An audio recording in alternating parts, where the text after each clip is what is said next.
দর্শক সালাম আলাইকুম। শুরু করছি ইস্পাহানি মির্জাপুর চা মুক্তবাক। আমাদের আলোচনার বিষয়বস্তু 2026 উচ্চাকাঙ্ক্ষী অর্থনীতির যাত্রা।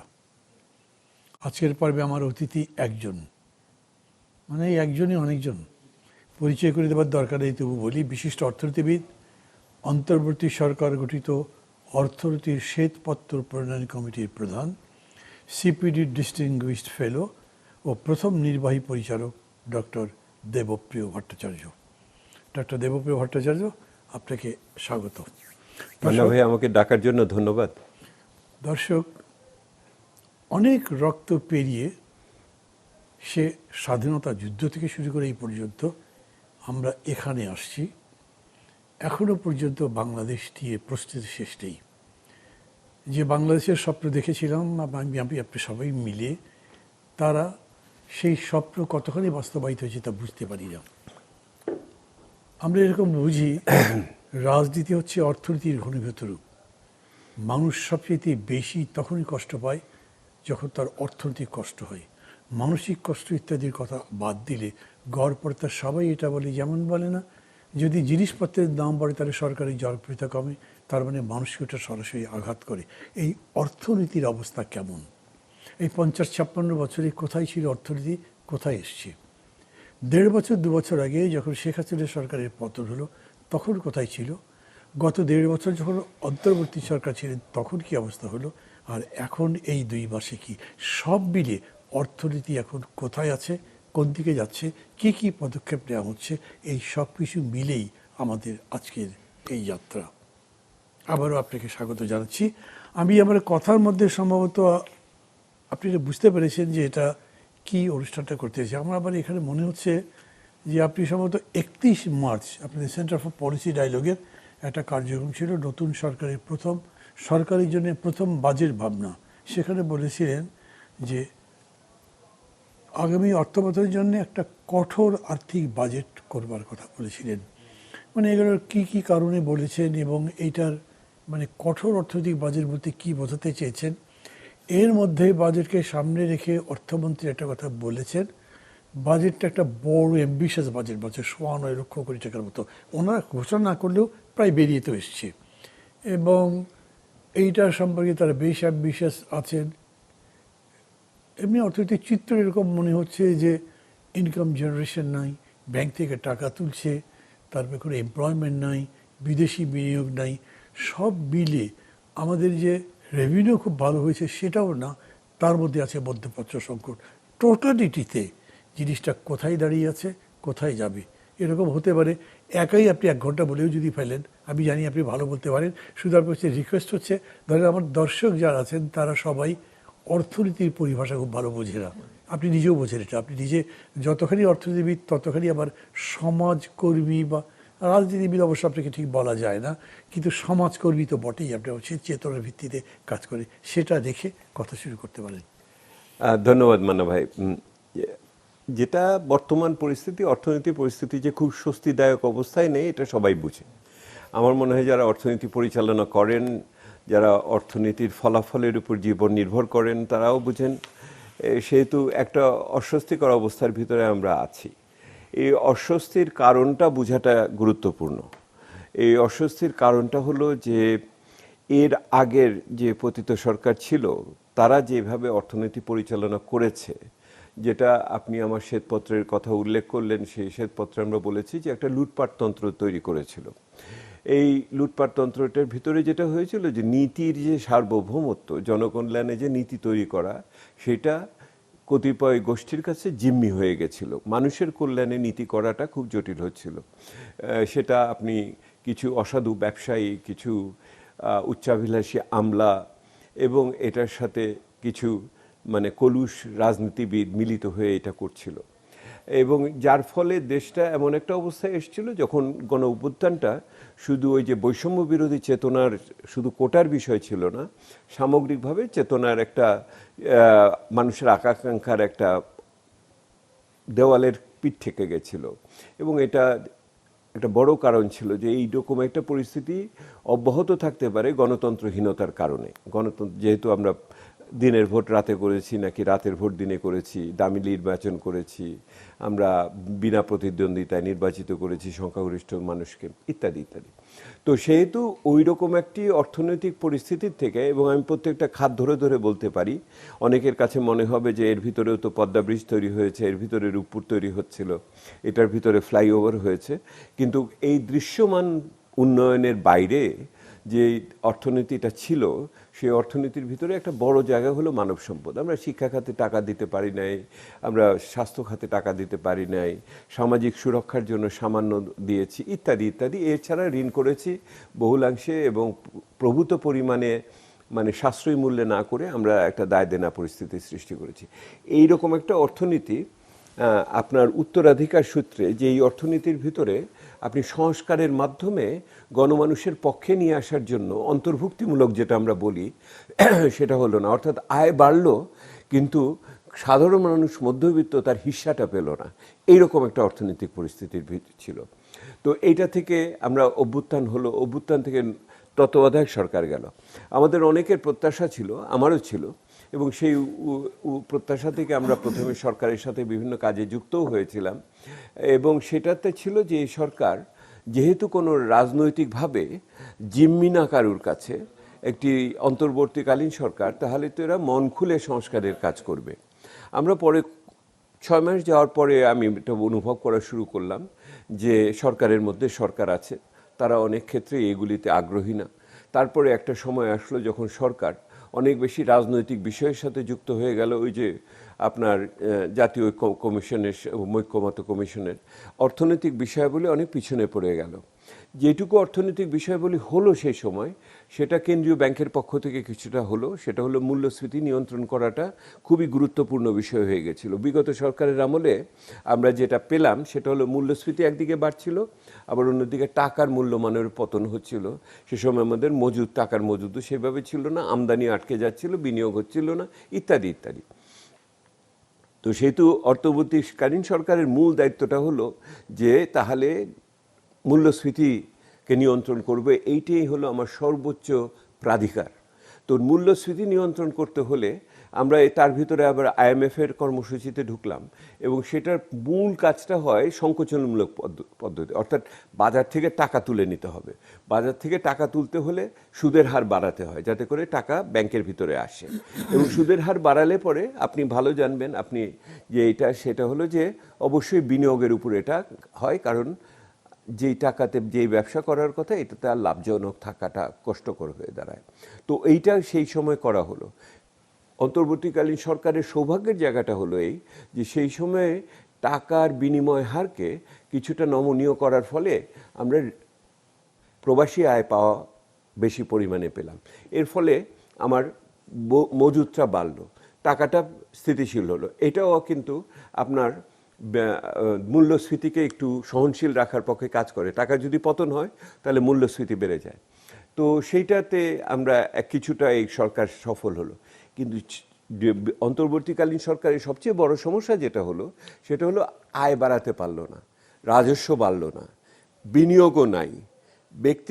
সরকারি বিনিয়োগের ক্ষেত্রে যে টাকা দিবে সেটাও পারছে না। তখন যেটা দাঁড়ালো, তারা আবার টাকা ধার করা শুরু করলো বিদেশের কাছ থেকে। এবং অন্তর্বর্তীকালীন সরকারের সবচেয়ে বড় আপনার মানে যদি আমি একটা অবদান বলি তাহলে হলো তারা ঋণের বোঝা বাড়িয়ে দিয়ে গেছে। আর যেটা করলো শেষ সময়ে এসে, যে মার্কিন যুক্তরাষ্ট্রের সাথে যে চুক্তিটা করলো, সেই চুক্তির মাধ্যমে মনে করা হলো যে রপ্তানিকে ঠেকা দেওয়া হলো, অপরিচালিত থাকবে, কিন্তু প্রকৃত অর্থে এটা অন্যান্য অনেক দিকের সমস্যার সৃষ্টি করলো, যেটা এখন এই জ্বালানি সংকটের সময় এটা আরও প্রকাশ হলো যে আমরা সার্বভৌমভাবে সিদ্ধান্ত নিয়ে সাশ্রয়ী মূল্যে যে কোনো জায়গা থেকে আমরা এখন আর জ্বালানি কিনতে পারছি না। মার্কিন যুক্তরাষ্ট্রের অনুমতি নিয়ে আমাকে যে কোনো দেশের থেকে এখন জ্বালানি আনতে হচ্ছে। তার মানে আপনি কিন্তু একটা কথা বলেছিলেন কিছু আগে, যুক্তরাষ্ট্রের সঙ্গে যে বাণিজ্য চুক্তিটা হয়েছে সেটা জ্বালানি চুক্তির সার্বভৌমত্ব ক্ষুণ্ণ করেছে। মানে শুধু কি জ্বালানি চুক্তি, মানে জ্বালানি সার্বভৌমত্ব নাকি আমাদের সার্বিক ট্রেডের সার্বভৌমত্ব? না, শুধু সার্বিক আপনার বাণিজ্য না, আমি মনে করি অর্থনৈতিক সার্বভৌমত্ব নষ্ট করেছে।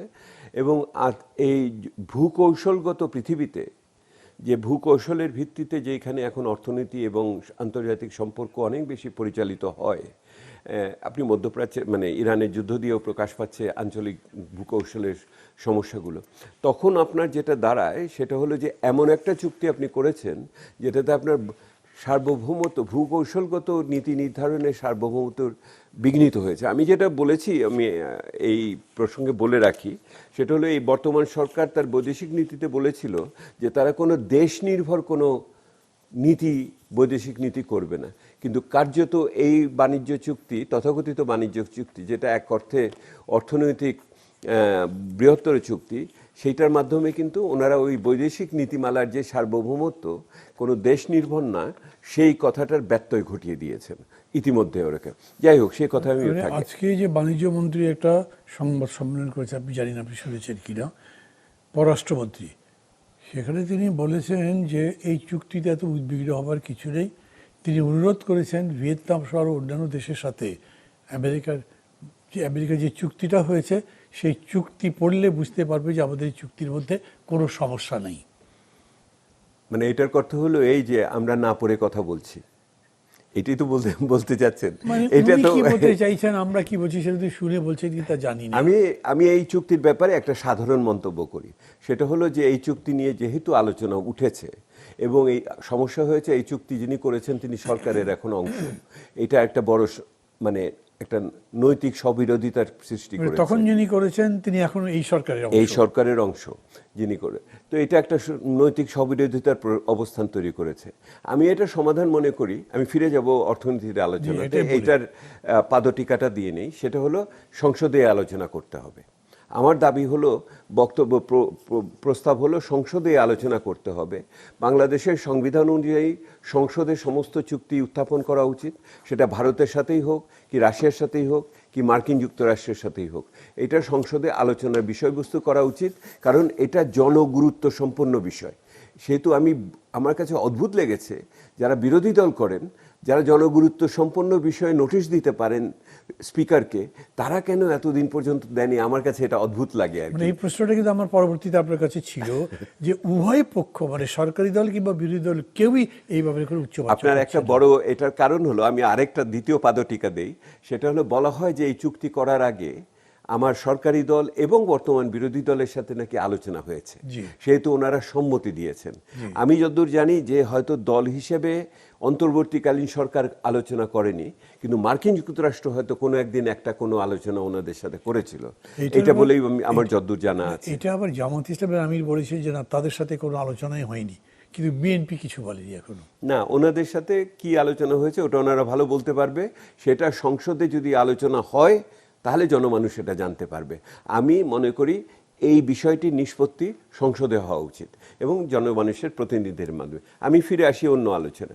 তো এই অন্তর্বর্তী সরকার যে জায়গাটা রেখে গেল, এটা হলো দুই প্রজন্মের উত্তরাধিকার রেখে গেছে অর্থনীতির ক্ষেত্রে বর্তমান সরকারকে। এই বর্তমান সরকারকে সেই উত্তরাধিকারকে মোকাবেলা করতে হবে, কিন্তু সমস্যা হলো অন্য জায়গায়। সমস্যা হলো এই সরকার উত্তরাধিকারকে মোকাবেলা করার জন্য যেই ধরনের নীতি নিতে হয়, ওই যে আমার কঠোর বাজেট, ওইটা নিতে হয়, ওই কঠোরতা তারা নির্বাচনী প্রতিশ্রুতি যেগুলি দিয়েছেন সেই নির্বাচনী প্রতিশ্রুতির সাথে খাপ খাচ্ছে না মানুষের প্রত্যাশার জায়গাটাতে। কিন্তু মানুষের প্রত্যাশার জায়গাটা হলো একটি সুশাসিত অর্থনীতি।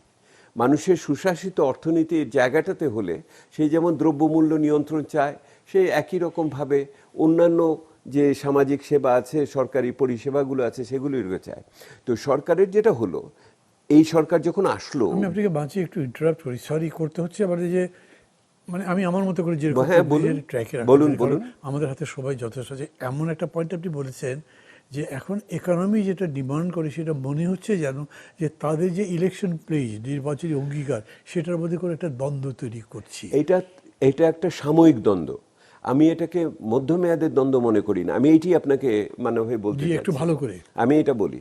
দেখেন, এই সরকার যখন আসলো, গত সরকারও কি করেছে, অন্তর্বর্তী সরকার পরিবর্তনের কথা বলে এসে তারা কিন্তু আগের সরকারের বাজেট নিয়েই চলেছে।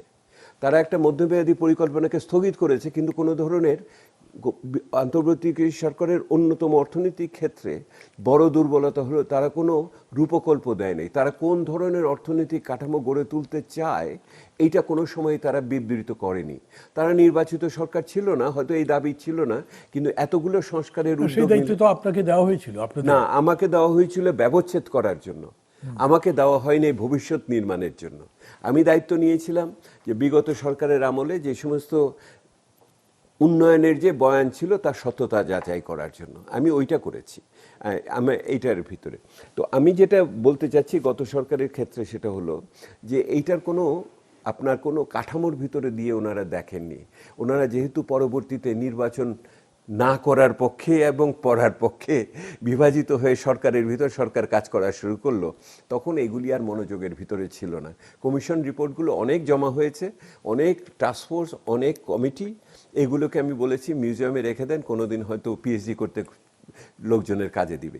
কিন্তু যেটা হলো এই সরকার যেটা করলো, এই সরকার তো এক নির্বাচিত সরকার হয়ে আসলো, তাদের সেই শক্তিটা ছিল। আগে যেটা আমলারা আটকে দিত সরকার, কারণ তাদের আমলাদের সংস্কার মানেই হলো আমলাদের ইচ্ছাধীন সিদ্ধান্ত নেওয়ার ক্ষমতাকে খর্ব করা। তো ওই ইচ্ছাধীন ক্ষমতা খর্ব করাতে আটকে গেল। দেখেন আপনার জাতীয় রাজস্ব বোর্ড 2 ভাগ করেও আমরা শেষ রক্ষা এখন পর্যন্ত করতে পারিনি। এবং যখন সময় বাজেট আসছে, টাকা তোলার সময়, টাকা খরচ করার সময়, সেই সময় সবচেয়ে যুক্ত এটা একটা জটিল অবস্থায় আছে। তো তখন এইটা হলো তাদের এই সরকারের 2টি শক্তির কথা আমি সর্বদা বলি। এক হলো ওনাদের একটা চিন্তা আছে, ওনারা দেশ শাসন করেছেন সেই ভিত্তিতে এর আগেও একটা চিন্তা আছে। দ্বিতীয়ত হলো ওনারা নির্বাচনে একটা বৈধতা নিয়ে এসেছেন। নির্বাচন সম্বন্ধে যে যাই বলুক না কেন এটা গ্রহণযোগ্য একটা নির্বাচনের ভিতর দিয়ে বৈধতা নিয়ে এসেছেন। ওনারা এখন এটাতে যাবেন কিভাবে? কিন্তু দেখেন আর যে কষ্টের জায়গাটা হলো এই, ওনারা এসেও কিন্তু সে গড্ডালিকা প্রবাহে গত 2 মাসের কথা যে আপনি বললেন, এই গড্ডালিকা প্রবাহে পড়ে গেলেন কিনা। যেই কথাটা আপনি বললেন যে অর্থমন্ত্রী মহোদয় বলেছেন এই বাজেট হবে এবং একই সাথে যেই পরিমাণ টাকা অঙ্ক ওনাকে আনতে হবে এটাকে করার জন্য, দুটোই তো অলৌকিক, এটা অবাস্তব, এটা পরাবাস্তব। কারণটা আমি বলি আপনাকে, আগের যে কোনো বাজেট যখন হয়েছে আপনারা দেখবেন এই কোনো সময় 20 থেকে 25% বাস্তবায়িত হয়নি। আমরা সকলেই উত্তেজিত হই যখন বাজেট ঘোষণা হয়, কিন্তু বাজেট যখন ঘোষণা হয় তখন একবারও জিজ্ঞেস করি না ভালো করে যে গত বাজেটটা কতখানি বাস্তবায়িত হয়েছে। ওইটারও দেখবেন 3 মাসের পুরনো একটা তথ্য, তাও হলো সংশোধিত বাজেটের তথ্য, প্রকৃত তথ্য না। এবং আমার সাংবাদিক ভাইয়েরাও, তাদের আমি বারবার বলি ভালো করে বের করেন প্রকৃত আদায় কত হয়েছে, প্রকৃত ব্যয় কত হয়েছে। সংশোধিত বাজেটও তো প্রাক্কলন, এটা তো কোনো সত্য না। তো এখন আপনি দেখেন সত্যটা কি? সত্যটা হলো আপনি 30-40% বেশি আপনি এই মুহূর্তে বার্ষিক উন্নয়ন কর্মসূচি বাস্তবায়ন করতে পারেননি। এখন আপনি কি করবেন? গতবারের 100 ধরে তার উপরে আরও 20 দিবেন। মানে ও বেচারা 30ই করতে পারে নাই, আপনি তাকে 120 দিবেন। অবাস্তব না একটা? এবং একই রকমভাবে আপনি আয়ের ক্ষেত্রেও আপনি বলবেন যেই লোক 40,000, 50,000, 60,000 কোটি টাকা আদায় করতে পারে নাই, তাকে আপনি আরও 1.5 লক্ষ টাকার উপরে চাপিয়ে দিলেন আর কি। জাতীয় রাজস্ব বোর্ড কী করবে? কারণ হলো আপনি বাজেটটা কিভাবে করছেন, কত খরচ হবে এটা আগে ঠিক করে আপনি তারপরে হিসাব মিলাচ্ছেন কোথা থেকে কত টাকা পাবেন এবং ঋণ করবেন ইত্যাদি ইত্যাদি। যখন এইটা আর পারা যায় না তখন আপনি ব্যাংকের ঋণ দেখান অথবা বিদেশি ঋণ দেখান। এবং বিদেশি ঋণ এখন কি করছেন সরকার?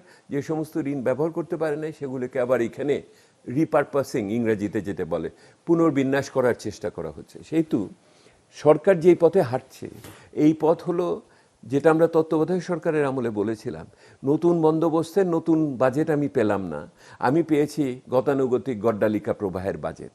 এবং সেইটা করার জন্য যেই ধরনের চিন্তা দরকার ছিল, যেই ধরনের আত্মজিজ্ঞাসার দরকার ছিল, যেই ধরনের অভিজ্ঞতা পুনর্বিবেচনা করার দরকার ছিল, এটা কিছুই করলেন না আপনি।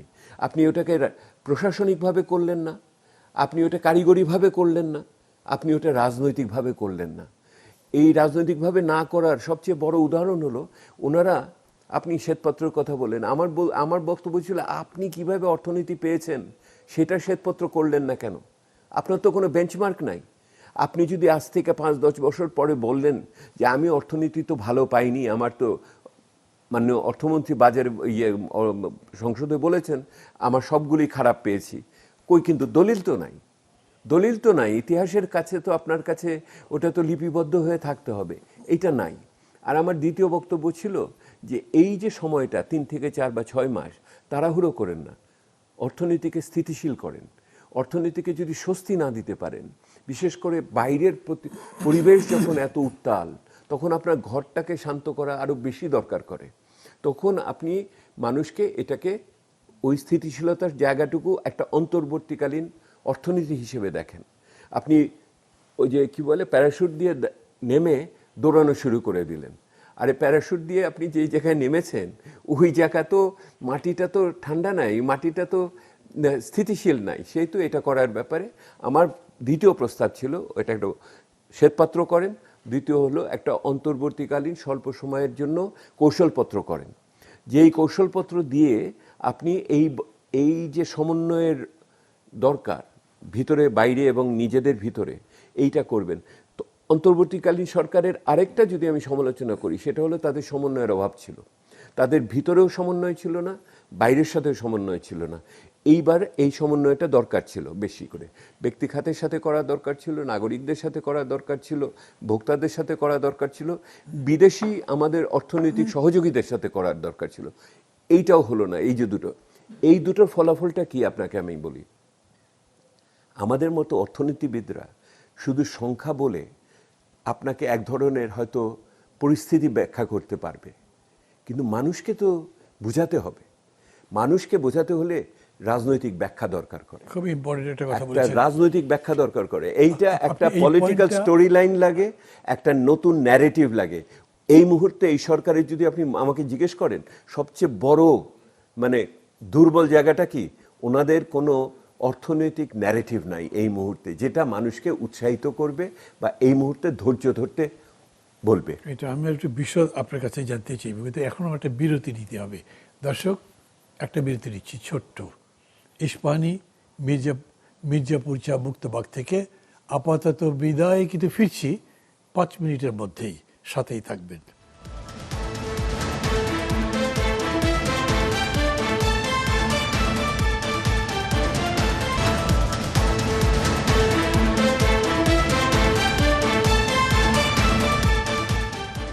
দর্শক, ফিরে এলাম আবার ইস্পাহানি মির্জাপুর চা মুক্তবাগে। আলোচনা করছি 2026 উচ্চাকাঙ্ক্ষী অর্থনীতির যাত্রা। আমার সাথে আছেন বিশিষ্ট অর্থনীতিবিদ ডক্টর দেবপ্রিয় ভট্টাচার্য। বলছিলেন যা করে সরকার অর্থনৈতিক কাজগুলো, সেগুলোর যথাযথ ব্যাখ্যা থাকে না যা মানুষ বুঝতে পারে। এর পেছনে রাজনীতি কি, এর পেছনে অগ্রযাত্রার দিক নির্দেশনা কি, এগুলো থাকে না, থাকা উচিত। মানুষও তার সাথে অংশ নিতে পারে। এটা নিয়েই আবারও তার কাছে ফিরে যাচ্ছি। বলুন। না, আমি তো আপনি আমি একটু আপনাকে প্রশ্ন করি, আপনি তো ন্যারেটিভের কথা বললেন না, এই ন্যারেটিভ গভর্নমেন্ট কি সব কিছু ব্যাখ্যা করতে পারবে যদি তার কাছে সব কিছু স্পষ্ট থাকে? ধরেন আমি যদি বলি, আমি দেখছি যে এই গভর্নমেন্ট আসবার সঙ্গে সঙ্গে এক ধরনের পপুলিস্ট প্রোগ্রামের মধ্যে যাচ্ছে। আপনি সোশ্যাল সেফটি নেটওয়ার্ক বড় করবেন, নিশ্চিত করবেন, সেগুলো ঠিক আছে, কিন্তু এগুলো একটার পর একটা ডিক্লেয়ার করছেন এবং এগুলোর কোনো এক্সপ্লেনেশন নেই। এটার যে আপনার অর্গানোগ্রাম লাগবে, এটার যে ডাইরেকশন লাগবে, সেগুলো নেই। মানে আমি ধরেন যতগুলো কার্ডের সিস্টেমের কথা হচ্ছে, একটা কার্ড রাজনীতি চলছে না, এই কার্ডের কথা কোনো ব্যাখ্যা নেই। তার সাথে সাথে আমি বলি, ধরেন খুবই ইম্পর্টেন্ট আছে বাংলাদেশ ব্যাংক, সেটার গভর্নর যেরকম করে বদল, অনেক প্রশ্ন তৈরি হয়েছে, কোনো ব্যাখ্যা নেই। ইসলামী ব্যাংকের যিনি এমডি ছিলেন চলে গেলেন, তারপরে এমআরটি যিনি ডাইরেক্টর ছিলেন। মানুষের মধ্যে কিন্তু একটা ভয় ঢুকে গেছে যে কী হচ্ছেটা কি। এর মধ্যে তো দ্রব্যমূল্য বাড়ছে, তার মধ্যে মধ্যপ্রাচ্যের যুদ্ধ, সব মিলে এই ন্যারেটিভটা। এর সাথে IMF এর চুক্তি, হ্যাঁ, IMF এর চুক্তি আছে। ওরা তো আরও বলেছে যে তোমরা যে আমাদের কাছে $300 কোটি চাও, তো তুমি নিজে এই টাকাগুলো দিচ্ছ কোথায়, তোমার যেটা প্রভিশনই নাই। আমি যেটা পড়ে দেখলাম, খুঁটিনাটি কয়েকটা বিষয় উত্থাপন করলেন। এর আগে আমরা চুক্তির কথা বলেছি, ইত্যাদি ইত্যাদি। আমার যেটা বক্তব্য হলো যে এই সরকারের শক্তির জায়গাটা ছিল এই যে এটার এক ধরনের দৃশ্যকল্প তারা তৈরি করেছিল তাদের 28 দফা 31 দফা ইত্যাদি মিলিয়ে এবং নির্বাচনী প্রতিশ্রুতির মাধ্যমে। কিন্তু এই সমস্ত নির্বাচনী প্রতিশ্রুতি বাস্তবায়ন করতে হলে আপনার যদি জানলা দরজা লাগাতে হয়, তাহলে তো বাড়ির বুনিয়াদটা তো ঠিক মতো করতে হবে, তাই না? তো এখন যেটা অস্বস্তির জায়গা যে আমাদের অর্থনৈতিক বুনিয়াদটাই একটু নড়বড়ে অবস্থার ভিতরে আছে। এটা আপনার রাজস্ব বলেন, বিনিয়োগ বলেন, আপনার সরকারি ব্যয় বলেন, আপনার দ্রব্যমূল্য বলেন, অথবা টাকা আপনি সেই অর্থে সুদের হার বলেন, অথবা আমার বৈদেশিক দায় দেনা পরিশোধের কথা বলি, এখন এই মুহূর্তে যে ভর্তুকি দিতে হবে সেই ভর্তুকির কথা বলি, কৃষক এখন কদিন পরে যে ফসল তুলবে সেটার ন্যায্য মূল্য নিশ্চিত করার বিষয় আমার উঠবে, খাদ্য নিরাপত্তা বড় জিনিস আমাদের এইরকম পরিস্থিতিতে। এই সব কিছু মিলিয়ে যে একটা গল্প হয়, যে গল্পটা যদি রূপকথাও হয় মানুষ বিশ্বাস করবে কিনা। রাজনীতিবিদদের সবচেয়ে বড় আমি বলবো যে গুণ যেটা থাকে, তারা এমন গল্প মানুষকে বলতে পারে যে গল্প বিশ্বাসযোগ্য হবে, উৎসাহ ব্যঞ্জক করবে। অর্থাৎ আমি যদি বলতাম আমি 4 মাসের ভিতরে স্থিতিশীল করার জন্য এই পদক্ষেপগুলো নিব, আপনারা এইটার সাথে যে ক্লেশটা হবে এই ক্লেশের অংশীদার হবেন।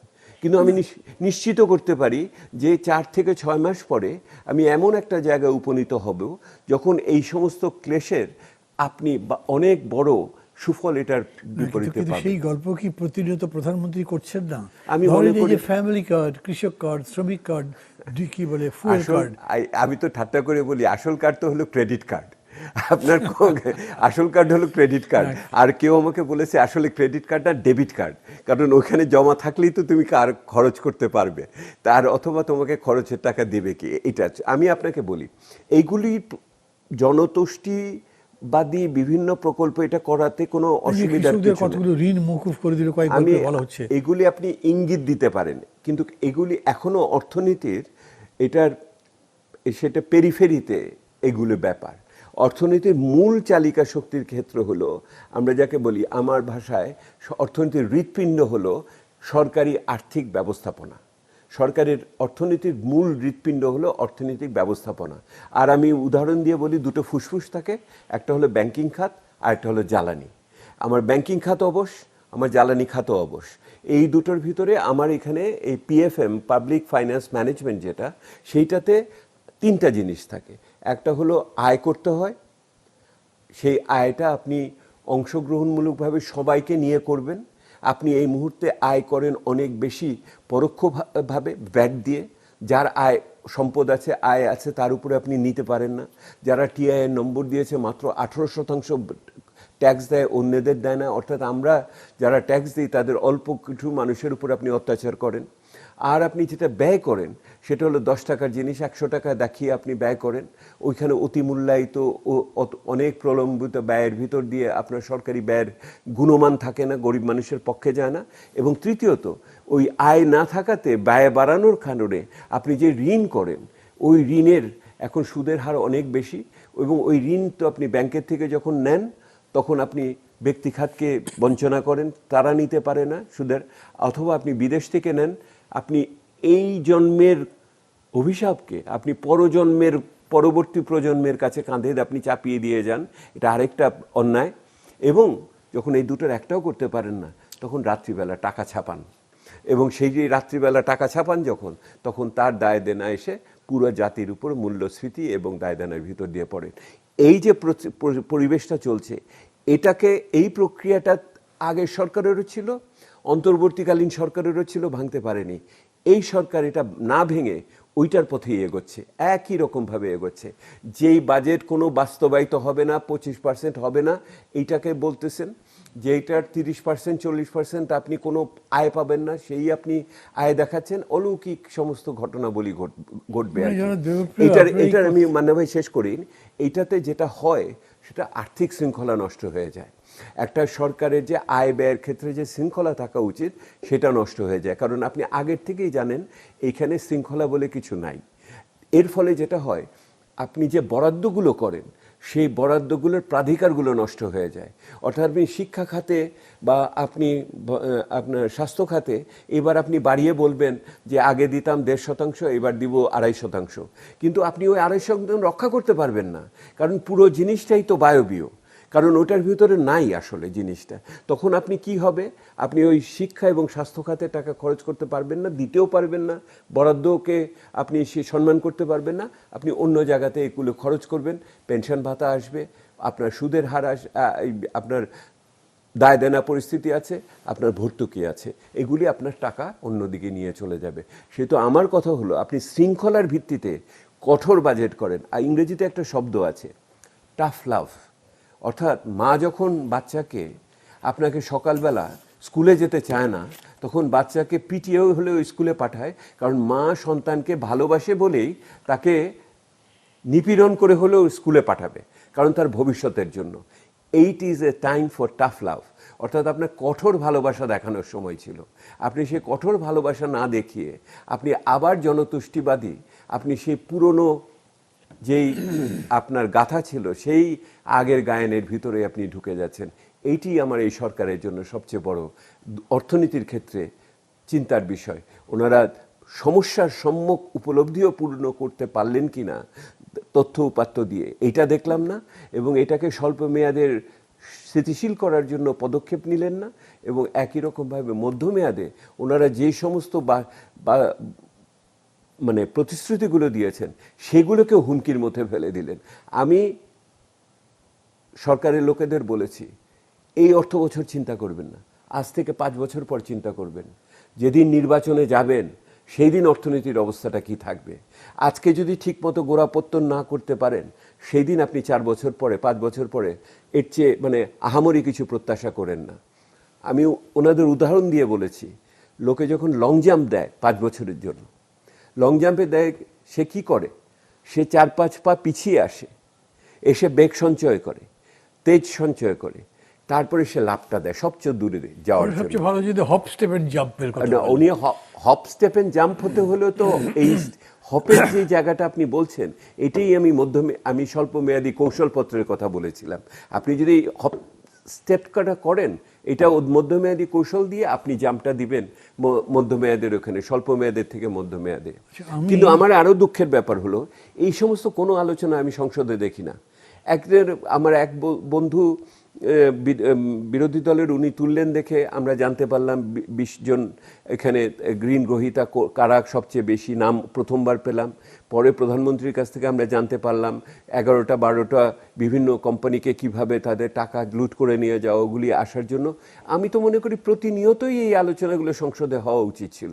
আমার কাছে আশ্চর্য লাগে আমরা এখানে করব, তার চিন্তা করবে ওখানে যদি নাও হয় আমরা এখানে করব, আমরা চাই ওখানেই হোক, অবশ্যই চাই, না হলে এখানেও করব না। আমি দেখেছি যে অনেকেই বলার পরে বিভিন্ন সময় বলেছি, যেমন সংসদে চুক্তি আলোচনা করা উচিত, ওনারা উত্থাপন করেছেন। আমি বলেছি যে এই যে 5টি ব্যাংকের এইখানে করার ক্ষেত্রে যে সংশোধনটা হলো এটা কি এস আলম গ্রুপকে কি ফেরত নিয়ে আসার জন্য করা হলো কি হলো না, তো ওনারা ওই জিজ্ঞেস করেছেন, সংসদে এটার ব্যাখ্যা দেওয়া হয়েছে। সেহেতু সংসদে উত্থাপিত হলে যে ব্যাখ্যা পাওয়া যায় না আমি তা মনে করি না। কিন্তু এই সামগ্রিক বয়ানটা আমি মনে করি এই সরকার অর্থনৈতিক বয়ানটা এখনো প্রস্তুত করতে পারেনি। আপনার কথা যদি আমি বুঝে থাকি, আমি যদি এরকম করে বলি যে একটা বিরাট অভ্যুত্থানের মধ্যে দিয়ে সরকার আসলে অসাধারণ জনপ্রিয়তা নিয়ে, কিন্তু তখন আমাদের অর্থনীতির অবস্থা বেশ ভঙ্গুর। অতীতে যেরকম অবস্থা ছিল সেটা খুবই আশাপ্রদ নয়। এখানে দাঁড়িয়ে এখন কেবলমাত্র জনজোয়ারে ভাসবার ব্যাপার ছিল না, কেবলমাত্র ভালোবাসার কথা বলার দরকার ছিল না, কেবলমাত্র যে শোই বিজনেস বা এক্সিবিশন করার দরকার ছিল না, বরঞ্চ একেবারে কঠোর বাস্তবতায় দাঁড়িয়ে আপনার ভাষায় কঠোর ভালোবাসা দিয়ে এটা মোকাবেলা করবার কথা ছিল। এই কঠোর ভালোবাসা দেওয়ার সময় আপনি কোনো ভালোবাসা দেখাবেন না এই কথা আমি কিন্তু বলি নাই। সেহেতু আপনি যদি সংকেত দেওয়ার জন্য এই ফার্মার্স কার্ড, কৃষক কার্ড এগুলি করেন 2-1টা, এটা তো আমার কোনো অসুবিধার কিছু নাই। কিন্তু আপনি যদি মনে করেন এটা আগামী অর্থ বছরে বিরাট এটার একটা সম্প্রসারণ ঘটবে এবং ওটার ভিতরে ঢুকিয়ে দিব বাজেটের ভিতরে যে আমি 1 কোটি মানুষের কাছে পৌঁছাবো, তো এটা একটা ধরনের অর্থনৈতিক প্রতারণা হবে। আমি এইটি কঠিন শব্দ ব্যবহার করলাম। আপনি এখন শব্দ কঠিন ব্যবহার করেছেন, কিন্তু আগে আপনি যে পরিস্থিতিটা বলেছেন সেটা এমনি কঠিন পরিস্থিতির ইঙ্গিত করছে।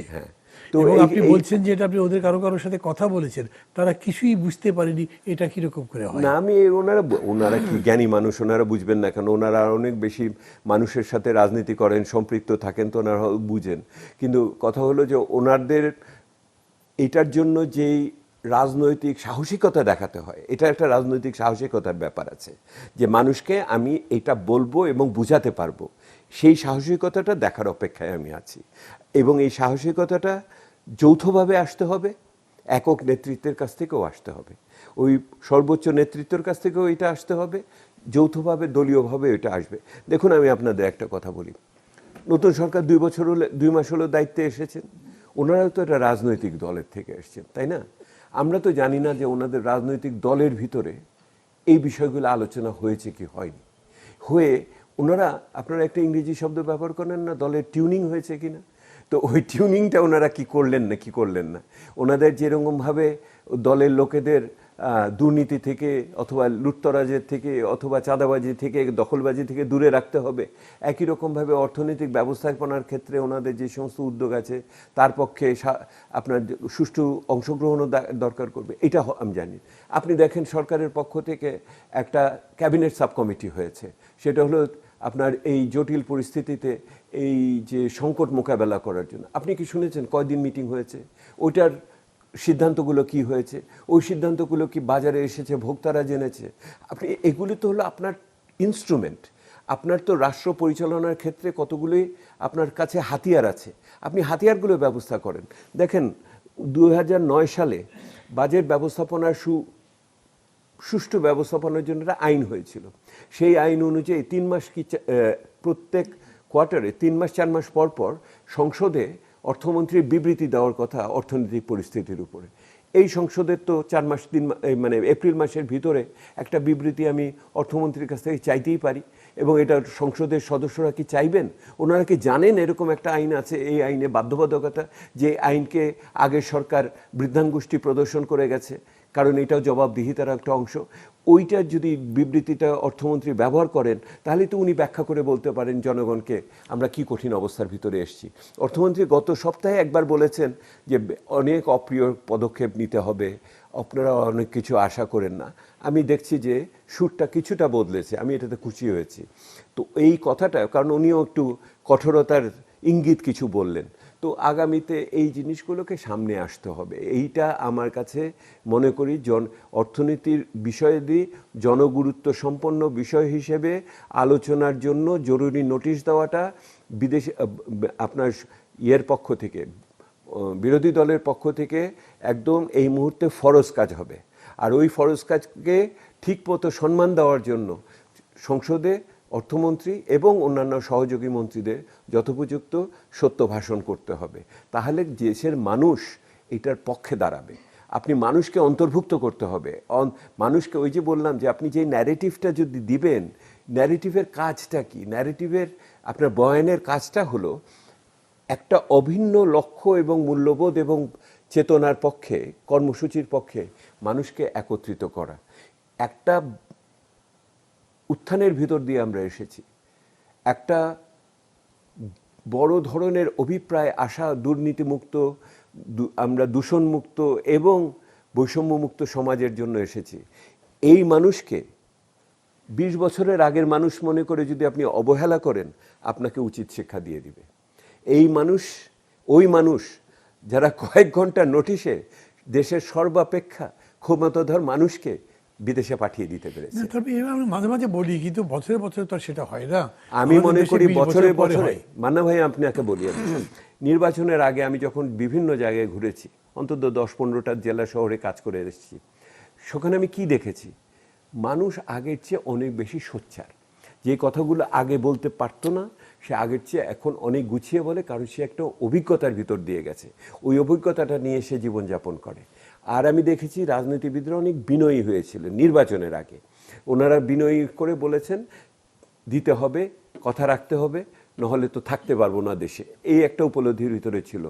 আপনি যদি মনে করেন যে এই উপলব্ধিটা মৌসুমী উপলব্ধি, নির্বাচন শেষ হয়ে গেছে, এখন আর এটা দরকার নাই, এটা বিবেচনা করাটা আপনি সঠিক মনে হচ্ছে না যে এরকম গভর্নমেন্টের আলোচনা এরকম, মানে আচরণ এরকম মনে হচ্ছে না যে যা কথাবার্তা বলেছিল সেই কথাবার্তার মধ্যেই তারা নাই। আমি তো গতানুগতিকভাবে দেখছি, আমি তো ওইটার মানে নতুন বৈচিত্র্য, নতুন মানে কিছু কিছু আচরণগত পদ্ধতি, নেতাদের আচরণগত, হয়তো প্রধানমন্ত্রীর আচরণগত, সামাজিক আচরণের ক্ষেত্রে পরিবর্তন আছে নিঃসন্দেহে, যেটা মানুষ হয়তো পছন্দ করছে সেটা। কিন্তু যেই মানুষ যদি চালের দাম ঠিক না থাকে বা তার কর্মসংস্থান না হয়, এই যুবশ্রেণী যারা কোটার বিরুদ্ধে আন্দোলন করেছে তারা যদি উপযুক্ত কর্মসংস্থান না পায়, আপনি কেমন করে আপনি এদের ধরে রাখবেন কদিন পরে? আপনারা আরো দুটো দেশের দিকে খবর রাখবেন, আপনারা খেয়াল রাখবেন। আমি যেটা দেখি, যেই দুটো দেশে আমাদের সমসাময়িক এই উত্থান হয়েছে, একটা হলো শ্রীলঙ্কাতে হয়েছে 2 বছর আগে, আর একই হয়েছে আপনার নেপালে হয়েছে। আপনি দুই জায়গার চেহারা আপনি খেয়াল রাখবেন। আমি সবসময় রাখার চেষ্টা করি ওনারা কিভাবে এগোচ্ছে, আমরা কিভাবে এগোচ্ছি, তুলনামূলকভাবে এইটা যদি দেখেন। আপনারা দেখেন ওনারা প্রথম এসে যেটা করেছেন, দুই জায়গায় তরুণরা ছিল, তরুণরা অনেকেই ওনাদের দল করেছে বা শিক্ষাক্ষেত্রে ফিরে গেছে ইত্যাদি। ওনারা যেই জিনিসগুলো করছেন সেটা হলো অনেক ক্ষেত্রেই ওনারা প্রশাসনিক প্রক্রিয়ার সাথে একদিকে রাজনৈতিক প্রক্রিয়া, আরেকদিকে নাগরিক প্রক্রিয়া, এই দুগুলোকে একত্রিত করেছেন। অর্থাৎ যদি আপনার সংস্কারকে সফল হতে হয়, তাহলে এটার পিছনে এই প্রশাসনিক উদ্যোগের সাথে একটা রাজনৈতিক উদ্যোগ লাগে।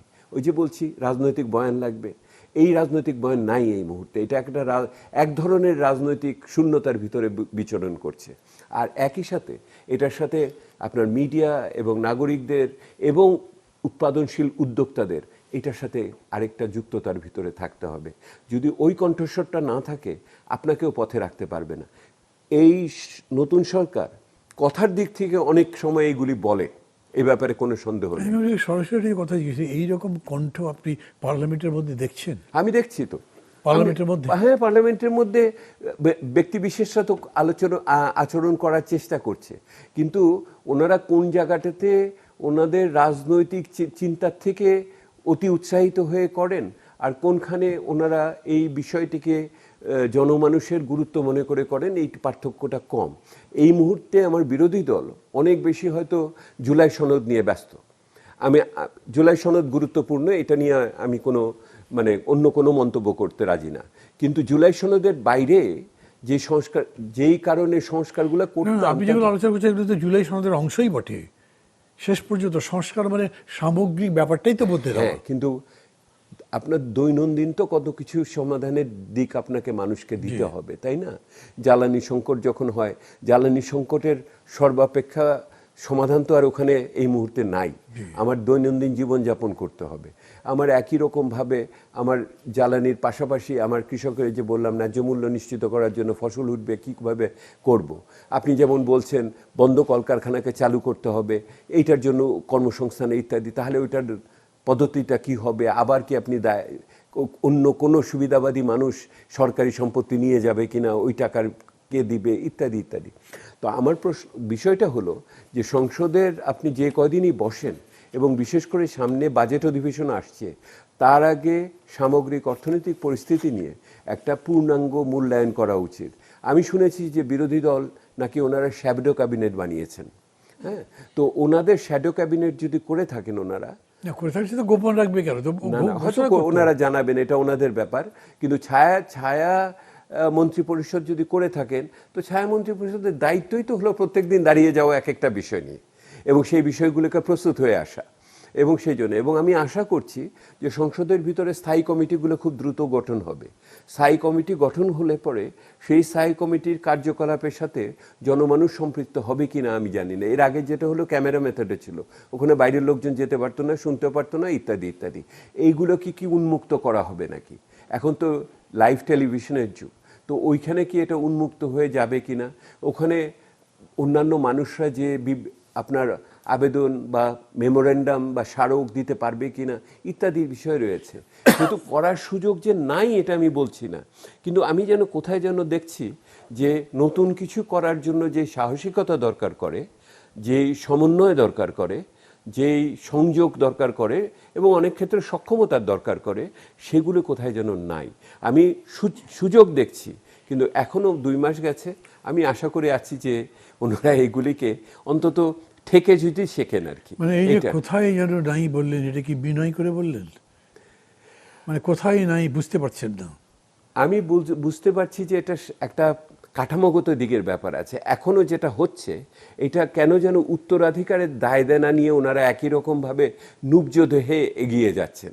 আমি সোজা হয়ে দাঁড়ানোর জন্য যে নতুন ধরনের সাহসিকতা, চিন্তার যে প্রসারতা দরকার করে, এত গুণী মানুষ ভিতরে আছে সরকারের, বিভিন্ন ধরনের দেশি বিদেশি ইত্যাদি মিলিয়ে, তাদের ভিতরে আমি ওই চাঞ্চল্যটা দেখছি না আর কি। আমি যে চাঞ্চল্য থাকে না, একটা পরিবর্তন করার যে চাঞ্চল্য, এটা একটা অভ্যুত্থান উত্তর নির্বাচিত সরকারের সেই চাঞ্চল্য এখনো আমি কেন যেন দেখতে পাচ্ছি না। Thank you. কথা বলতে বলতে না প্রায় সব কিছুই আপনি টাচ করে ফেলেছেন।